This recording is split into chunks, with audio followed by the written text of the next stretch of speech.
Order! Order! You are an incorrigible delinquent at times. Behave yourself, man!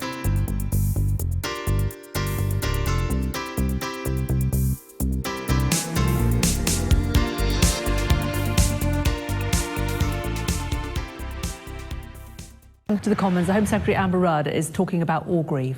Ministerial statement setting out my decision. I have concluded that there is no case for either a statutory inquiry or an independent review. Christian Matheson. This is an astonishing and frankly shameful decision by the government. The government have led those families up the garden path for the last 2 years. Does she not understand that the disinfecting light of a justice inquiry, of a truthful inquiry, is the only thing that will give those communities and those families the confidence that they need back in the South Yorkshire Police Force? I would urge the honourable gentleman not to leap to anger quite so quickly. This government has taken the time, has looked at the documents. I have been in post for 3 months. I have met with the families. I have met with the campaigning MPs. The fact that I have reached a different decision to the one that he holds doesn't mean that it is in any way dishonourable. This is a difficult decision to make. I have made it considering all the facts, and I believe it is the right one. Alex Shelbrooke. Thank you, Mr. Speaker. Mr. Speaker, once again, the name South Yorkshire Police does besmirch the brave officers on the front line. And I have raised in this House on several occasions, and I raise it again today. Would my right honourable friend, along with my honourable friend, the Policing Minister, meet with me to have a serious discussion about whether South Yorkshire Police and West Yorkshire Police can be merged to become Yorkshire Police, so that the name South Yorkshire Police does not do an injustice to the officers who are bravely putting their lives on the line every day? Well, I thank my honourable friend for his question. He has raised this with me before, and I can agree that my right honourable friend, the Policing Minister, will indeed meet with him to discuss it. The South Yorkshire Police is under new leadership, and I am hopeful that it can make good progress. And in addition to that, my right honourable friend, the Policing Minister, spoke today to the PCC in order to explain the decision the government has come to.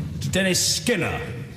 Is the Home Secretary aware that her predecessor made it clear to my right honourable friend some months ago that there would be an inquiry into Orgreave? So it's not really a decision that is any different from the one that we suspected beforehand. Why is it that the government, and it appears to be the government, have now taken a decision which is contrary to the one that the previous Home Secretary, now the Prime Minister, gave in answer to my right honourable friend several months ago? Well, I can tell the honourable gentleman that I have taken this very seriously. I have spoken to the former Home Secretary about the decision, and I have ensured that all the matters and the papers were carefully considered. We have taken our time to arrive at this decision. There was no commitment made before, only a willingness to look at all the evidence. Perhaps he could acknowledge a willingness that was not taken by the Labour government in order to ensure that the right decision is taken after absorbing all the information. I welcome the decision of the Secretary of State, because whilst public inquiries can in some instances be successful, too often they cost huge amounts of money, they take many years, and they don't even answer the question they're asked. Well, I thank my right honourable friend for that point. And in a way, the easier political decision would have been for the government to agree to an inquiry. But I cannot see that it is in the public interest, given the substantial changes to policing that has taken place since 1984. Andy Burnham. Given that the IPCC found evidence of perjury and perversion of the course of justice, and given that in the last month new evidence has emerged from former police officers who were at Orgreave of orchestrated violence and the mass manufacture of police statements, aren't we right in concluding that the establishment stitch-up that she has just announced today is nothing more than a nakedly political act? No, the right honourable gentleman is entirely wrong. He chooses to politicise it where there is none here. I had a meeting, as he knows, with the campaign group. We had a frank exchange of information about it. But the fact is, just because he disagrees with the decision I have made does not mean that it is the wrong decision at all. I have made it honestly based on the evidence. Fred Woodley. If the government has decided against a public inquiry, I wonder whether we could not consider the House actually having the courage to have a select committee inquiry. I say this because I can understand the government is dubious about another public inquiry with wall-to-wall lawyers costing tens of millions of pounds and taking years. But if the government could free an ad hoc select committee where there's a head of steam behind an issue from the Osmotherley rules, and we could get a proper select committee under a senior member of the House and be able to interview all witnesses, including advice to ministers, we could actually deal with this sort of issue much more cheaply than a public inquiry. Well, it's a very interesting suggestion from my right honourable friend. I believe that that sort of setup would be a matter for the House, but I'm sure that other select committees have heard his suggestion and may indeed take up the opportunity themselves. And Jarvis. Speaker, there will be huge concern across South Yorkshire and further afield at the decision that the Home Secretary has made. Can I therefore ask her specifically if she will meet with the Orgreave Truth and Justice campaign to discuss this matter further? I have spoken to the head of the Orgreave Truth and Justice Committee this morning, and I am not surprised. She was very disappointed. I set out my reasons, and I have written her and the campaign group a 6-page letter. I would perhaps suggest to the honourable gentleman that they have a chance to digest that before we set up any meeting. Diane Abbott. I don't think the Home Secretary fully understands how disappointed and let down the Orgreave family and campaigners will be by her decision. A 6-page letter doesn't compensate for the violence and injustice that occurred at Orgreave so many years ago. We know the South Yorkshire Police lied about what happened at Hillsborough, yet only 5 years earlier, the same South Yorkshire Police, many of the same commanders, behaved in a very similar way at Orgreave. The Orgreave families and campaigners need the same justice as Hillsborough had. They need the same type of independent inquiry to establish the truth. I would respectfully say to the right honourable lady that the Hillsborough situation was quite different to Orgreave. 96 people died. It was right that we had an inquiry that analysed exactly what happened on the day. In this situation, in Orgreave, there were no miscarriages of justice. There were no deaths. There were no convictions. The right honourable lady should be aware. Therefore, it doesn't merit the same level of status as a public inquiry as was required for Hillsborough. Let's go straight to Westminster, and our political correspondent Tamara Cohen is standing by for us. Hello to you, Tamara. And this immediately divided the Commons down party lines. Yes, there were jeers from the Labour side as Amber Rudd said she thought there was not a sufficient basis to have a full statutory inquiry or a review into what happened at Orgreave, into the violence which erupted between the police and protesters in 1984, which resulted in 80 people being injured but no deaths. And essentially, Amber Rudd said that because there were no deaths or wrongful convictions, this was not on a par with the Hillsborough disaster, which of course was investigated with much criticism heaped onto South Yorkshire Police in the last few months. South Yorkshire Police were again involved in the Orgreave incidents 5 years earlier. The campaigners, who were going to see this as a bitter blow, they thought that the government were going to hold an inquiry. They believe that's what Theresa May, the former Home Secretary, now the Prime Minister, had led them to believe. They say that had there been an inquiry into Orgreave, perhaps Hillsborough would never have happened. Amber Rudd very much rejected that suggestion. She said this was a very difficult decision, but she's spoken to all those involved, including the campaigners and the MPs, and she felt that this was the right decision not to hold this much anticipated inquiry. OK, thank you. Let's bring in from Sheffield the South Yorkshire Police and Crime Commissioner, Dr Alan Billings. Hello to you, Dr Billings. Thank you for joining us on Sky News this afternoon. Hello, you were, of course, re-elected on the ticket, not least suggesting that there should be an inquiry into Orgreave. there isn't going to be. What do you think? Well, I'm shocked and I'm absolutely dismayed. And I think the families, the mining communities here in South Yorkshire have been let down because I think they strongly believe that the government was moving towards that. So they've been marched to the top of the hill and now they're being marched down again. We've heard why the Home Secretary has reached her conclusion. Do you feel that this in any way vindicates your force? Well, I don't agree with the Home Secretary. Of course, this is not comparable to the Hillsborough disaster where 96 people lost their lives. But there are issues of justice here. And there's also the whole question of getting to the bottom of the matter. I mean, all the people of South Yorkshire want, all the mining communities want, all the police want, is to get to the facts and have the facts established. It is essential, I think, for South Yorkshire Police, given the issues that have surrounded South Yorkshire Police, that they have an opportunity here at Orgreave, or would have had an opportunity, to show that they had changed, that they were open, that they were prepared to be not defensive in this instance, not self-justifying, but examine all the facts. And I think that we've got the force to that point where they could have been doing that. So it's a real disappointment for everybody. Well, the Home Secretary's view is that given that policing is very different now to what it was 30 years ago, what could possibly be gained by having an inquiry?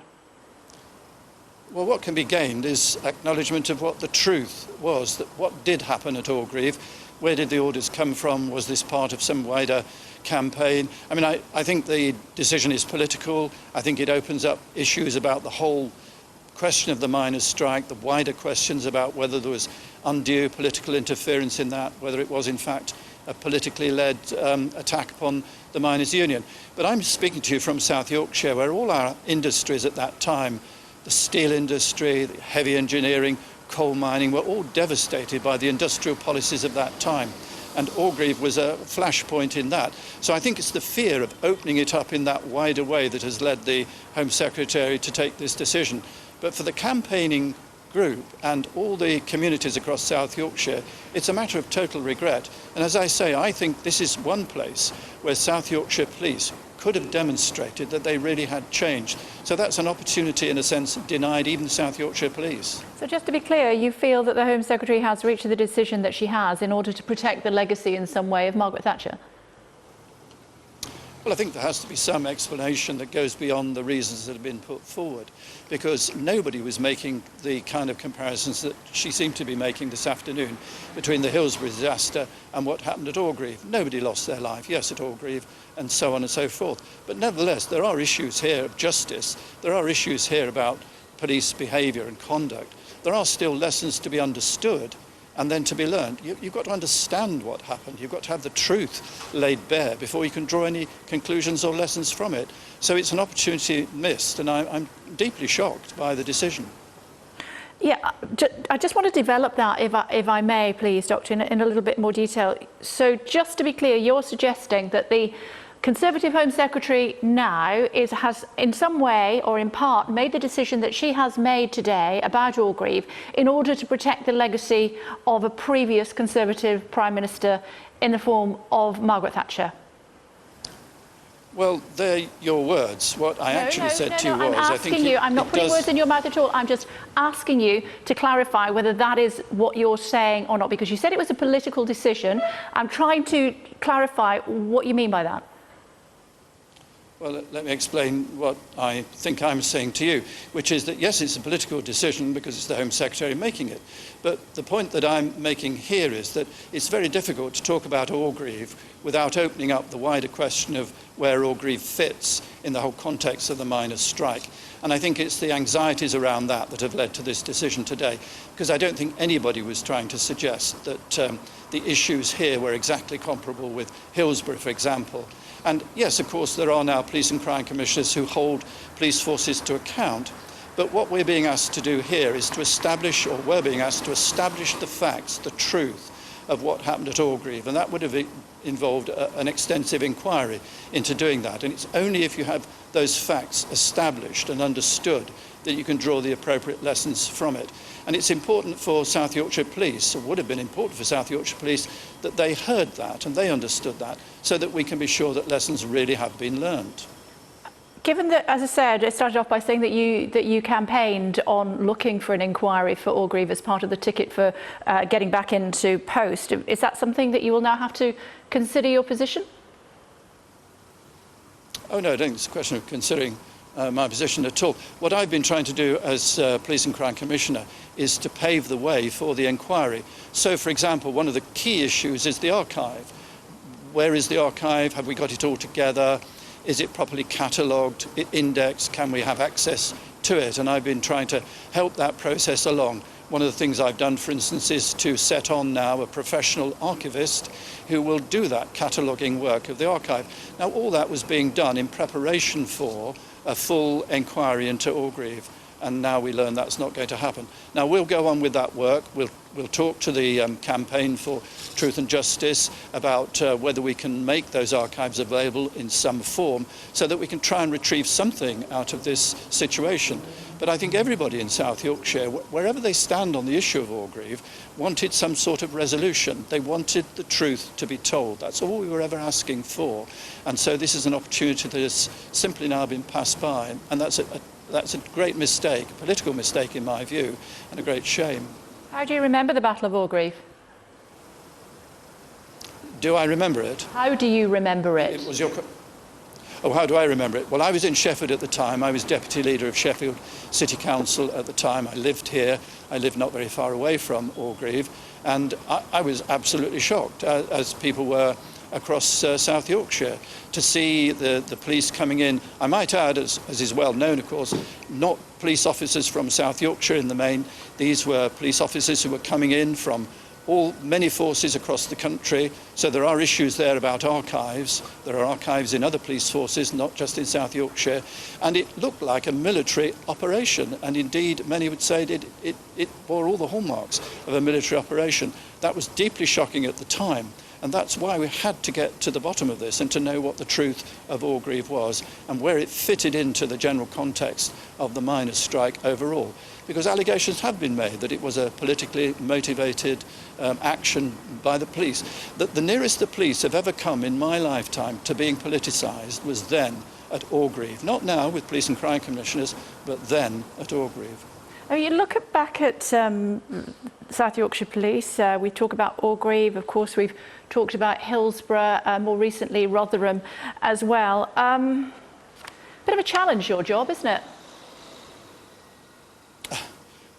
Yes, it is a challenge, but it's right that that I see it that way, as challenging. I mean, I see my role as having to challenge the force and to say, look, you really can't go on like this. So many times we've had things happen where you've been defensive, you've been self-justifying, that's been your first reaction, rather than to consider what the situation is, particularly in the case of child sexual exploitation in Rotherham, to put yourself in the place of victims of those dreadful crimes. Similarly at Hillsborough and all the events that happened afterwards. So there's a lot that the South Yorkshire Police needs to get right. I think they now understand that. We have a new Chief Constable and we're trying to look forward to a new era of getting things right. And I think Orgreave would have been one of those moments where the force could have demonstrated by its openness that it was ready to put its hands up and say, yes, we got things wrong in the past, to understand the reasons for that and then to move forward. But this is much wider than South Yorkshire Police. This opens up the whole question of government industrial policy in the 1980s, and that's the bit I think that the government have shied away from. And why do you need a public inquiry to do that? I think you do, because you need the resources of a public inquiry. You need to be able to call witnesses and to know they're coming, that they're going to tell the truth and all the rest of it. So it's an expensive business, a public inquiry, and to be honest, South Yorkshire Police, we've got enough expenses to do with other inquiries and other investigations on our hands to be able to mount anything ourselves. But we will cooperate with the campaign for Truth and Justice, and we'll see what we can retrieve from this that will help them. But at the end of the day, it would only have been a full public inquiry of some sort, I think, which would have got to the bottom of what happened at Orgreave on that day. Thank you for joining us on Sky News this afternoon. We appreciate it. Thank you. Let's hear from the Orgreave families. Andy Burnham's there. Justice. Families. Andy Burnham's there. But the fight will carry on. On the 15th of December 2015, the then Home Secretary, Theresa May, received the compelling evidence compiled by the Orgreave Truth and Justice campaign, presenting the case for a public inquiry into the policing at Orgreave on 18th of June 1984. Since its creation in November 2012, the campaign has worked tirelessly to place on the political agenda the urgent need for a public inquiry into key questions about the role of the police on that day. Who ordered the brutal deployment of mounted police armed with truncheons and other police units, some with dogs, against the striking miners? Who decided to charge arrested miners with riot, which carried heavy prison sentences? And why has the police operational order for that day for the police deployments disappeared? The revelations about the role of South Yorkshire Police in the Hillsborough tragedy, the BBC Inside Out programme of October 2012 highlighting fabricated evidence by South Yorkshire Police against miners charged at Orgreave, and the IPCC report of June 2015 indicating support for a wider inquiry into policing at Orgreave are all reasons why this campaign rightly believe that the case for such an inquiry is absolutely solid. However, the new Home Secretary, Amber Rudd, has now just requested that demand for an inquiry. We say the decision is deeply disappointing and absolutely unacceptable. It is nearly 32 years since 95 miners were arrested at Orgreave. Now, some of those miners are dead, and the surviving ones face the prospect of more time, more delay before we get truth and justice. But we are determined people, and the Orgreave Truth and Justice campaign will continue to build on the already wide support for a full, independent inquiry. We will not give up. We will be holding a press conference tomorrow morning at 10 a.m. at the National Union of Mine Workers in Barnsley. We have not yet seen the 6-page letter the Home Secretary referred to in the Chamber.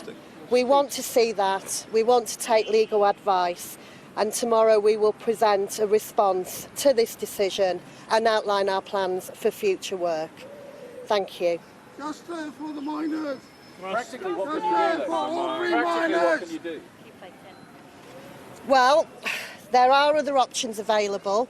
We still need to see the decisions. We've been put in a position today when we haven't seen the full decisions. We had that very brief outline in the House. We want to read the letter, and then we will be in a better position. Ultimately, there were no deaths, there were no wrongful convictions, and the Home Secretary's argument in there was this is not Hillsborough, it's entirely different, it did not warrant a public inquiry. Can I answer that? Because this starts with Hillsborough. I promised the Hillsborough families the full truth about what happened and how the cover-up over Hillsborough ever came to stay in place for so long. And if you follow the evidence that came out through the Hillsborough inquiry, that evidence trail leads very directly to the door of Orgreave. It is my firm view that we will never have the full truth about Hillsborough until we also have the truth about what happened 5 years earlier, when the same police force employed the same tactics to try and put the miners in a bad light in the same way that we were later to try and discredit the Liverpool supporters. So the Hillsborough families will never have the full story until we also have the truth about Orgreave. The way these dignified campaigners have been treated over recent weeks is nothing short of disgraceful. The fact we didn't even get a full statement from the Home Secretary today is an insult to these proud people. And the fact that the Home Secretary still has not communicated the basis of her decision to them, well, it is treating them with contempt, and we won't stand for it. The fight will most certainly go on. We will explore other avenues now to support the campaign. We aren't going away. This government, in my view today, has made a highly political decision. Given the evidence that the IPCC found, given the statements we've heard in recent weeks from former police officers who were there at Orgreave about orchestrated violence, about the mass manufacture of police statements. For the Home Secretary to say today that there was no case for an inquiry, well, quite simply, she isn't acting on the evidence, and that's why I say what she has done today is a deeply political act. Can I ask if any of the families, do you feel that you were misled by the government into believing that there would be a full inquiry? Yeah, we do think we've been misled, yeah. And what do we do? What do we tell the miners? What do we tell the families whose dads are dead and granddads are dead? We've got to go on with his tail between his legs, and so we failed. But we'll go on. We'll go on, we'll keep at it until we do get a decision. Maybe it might take a change of government, but it'll be there one day, same as Hillsborough. We will get his inquiry. Miners are dying every day, and especially the 95 that were arrested on that day. A lot of them are missing now, and what do we say to them? I don't know what to say to them. I'm sorry. Truth and justice! Well done, mate. Yeah, well said. Do you, however, acknowledge there is a difference between Hillsborough and this, in the way in which the Hillsborough got justice, and we haven't got any justice. Exactly. There's no time limit on justice. I don't understand these questions, mate. There's no time limit on justice. Should we pursue the child sex things? Should we not still look for war criminals? There's no time limit on justice. I don't understand these questions. I really don't.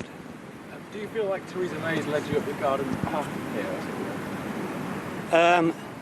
Yes, Theresa May and Amber Rudd.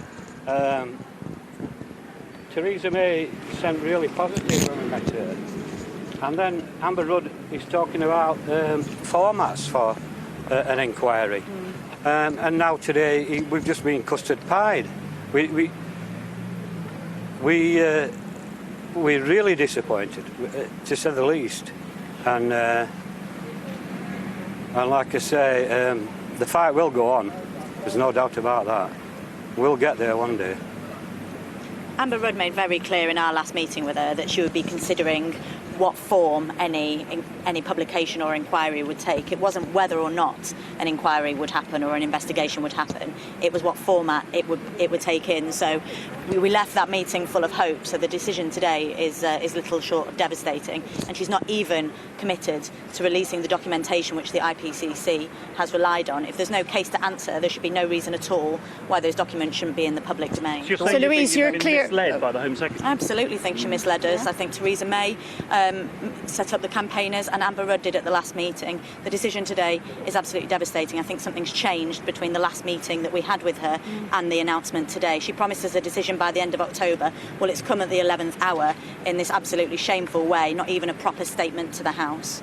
Louise, just to be really clear, you're saying Amber Rudd told all of you, these families here, that there would be an inquiry. The only question was what kind? She said her exact words were she had to decide what format it would take. It wasn't a question for us of whether or not it would happen. It was in what form it would take. She said the culture had changed now, that a light needed to be shone on things like this, and that's why we absolutely believed that this decision would be positive today and not a shameful written ministerial statement ducking out of any justice for the people who, as Kevin says, have lost their lives over the last 30 years waiting for the truth and justice to out. Terrified of the truth coming out, because the truth will show a direct line between the behaviour at Orgreave and how they got away, almost got away at Hillsborough. The same people were involved. They're also terrified. It goes back, people talk about a long time, 1972, the police collusion when they were instructed by the Home Secretary to go and lock pickets up in Shrewsbury. There's a line all the way through this, and it all lies with the Tory party, and they're terrified that if this gets public, people will see them for what they really are. They've been using our police force, good, dedicated public servants who have come out at last and told the truth. They've been using those men and women as a shield to shield their own collusion and their own corruption. That's what this is about. It's not about what these poor lads went through. It's about the truth and the frightened of the truth. The Home Secretary was quite clear. She said you cannot say with any certainty that there is a link between what happened at Orgreave and what happened 5 years later. Well, I'll tell you what they should do. They should do what David Cameron always said us to do. Shine sunshine of it. Let's have transparency. Let's have a public inquiry and let it all come out. When police are telling you, men and women over there who have no argument in this, who are telling us they were told to write certain things in their notebooks to make sure people got locked up, then that's a direct collusion. And Chris, let's be clear, that statement from the Home Secretary is simply incorrect. It is factually wrong for her to say that. Truth and justice, don't sell out. All the way back. Thanks, guys, very much. Thank you. Okay, hearing there from MPs and also those that are supporting a bid for an Orgreave public inquiry. It is more than 30 years ago, 1984, one of the most infamous showdowns during the miners' strike. And it still shapes the South Yorkshire community's relationship with its police force. Campaigners have learnt within the last hour that there's to be no public inquiry into the so-called Battle of Orgreave.